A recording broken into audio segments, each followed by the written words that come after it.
Hey everybody, this is a quick unboxing of the Chamberlain C870. I got this unit because my existing unit doesn't work anymore.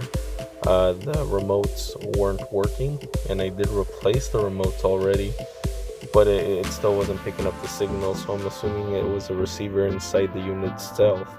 So instead of fixing that, I just decided to replace the whole unit. It was an outdated unit anyways, so this is the model I went with. Also, I will show during installation a little bit of video and also post installation to see what it looks like, and then we'll kind of go from there. So check it out.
Alright, here we could see the unit itself and how I propped it up.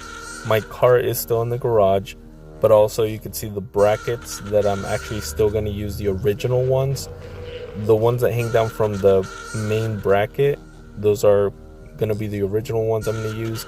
The one that goes across the two studs, I'm actually going to replace with one that I got from Home Depot. The gauge of the material is thicker than the ones that are included in the box. That's why I'm sticking with them, but you could do what you need to do at that point.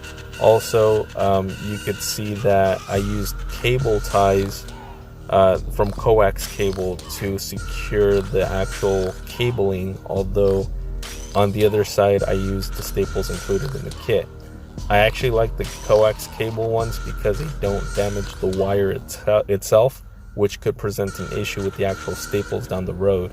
So that's just my thing on here. You could do what you want to do, but for me it was a lot better. It looks cleaner. I just looped it around so it doesn't just hang there. So here we can see the masking tape I used to gauge how far I need to go with the machine while adjusting it so it closes properly and it's not left hanging open. It does give you how to adjust it, and it's pretty easy, so just check it out.